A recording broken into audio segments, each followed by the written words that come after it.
ECCO today is focusing on what we can do as the 25 member societies, cancer organizations, for multidisciplinarity, to improve cancer care, but not as monodisciplines, but together.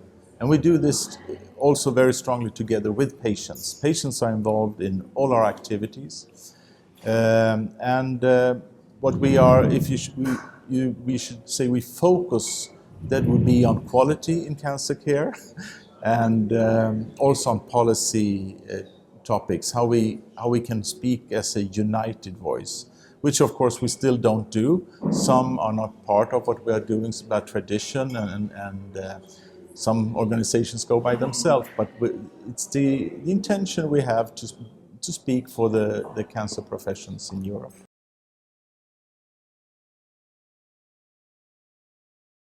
By different kind of projects that the member societies have actually voted for, we looked what had the highest priority among all member societies.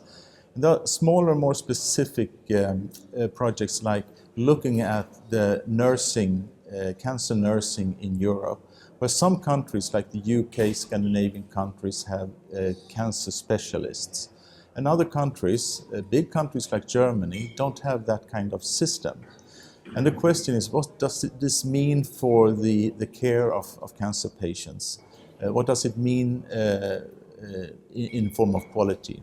So that's a project that our nursing organization, EONS, and we are running right now. Then I think that, to me, the most positive and an extremely important project is what we call the essential requirements for quality cancer care.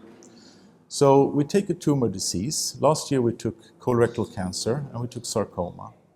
And all member societies come together and we discuss what kind of unit, what kind of hospital should every European patient have the right to ask for when they are suspecting a cancer diagnosis or when they are diagnosed with, for example, colorectal cancer. What has to be there? And if that unit doesn't have this facility or the competence, then they need to show that they can network with other hospitals so that the patient doesn't feel that they are coming second to what they deserve. We don't call them minimal requirements, we call them essential. We think it's something that is not very difficult to achieve if we can just get better, more even healthcare throughout Europe.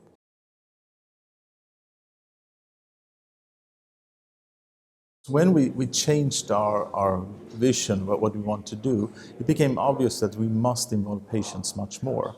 So we formed what we call Patient Advisory Committee.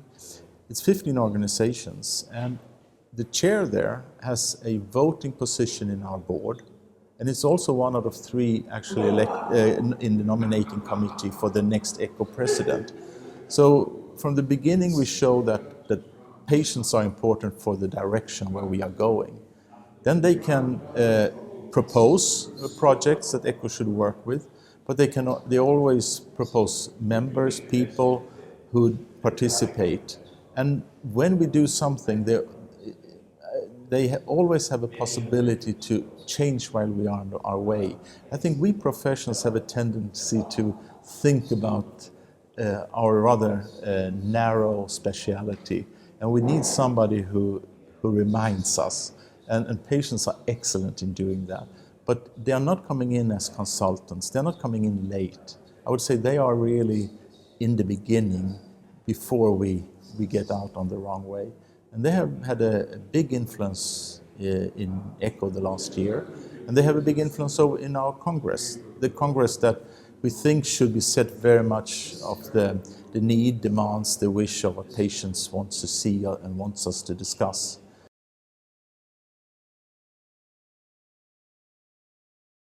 Hopefully we can evolve in this direction. I know there are many professions who would like to see us do that. I think we, over the next 2 years, can start to clarify what kind of projects and what we prioritize. But we must, of course, then reach outwards. That's when we start to speak with a united voice. It must be known that we don't represent one organization, but really the cancer community. And if that is known, then I really think ECCO has a very important role in Europe. For that I'm optimistic, but nothing in Europe goes very fast these days.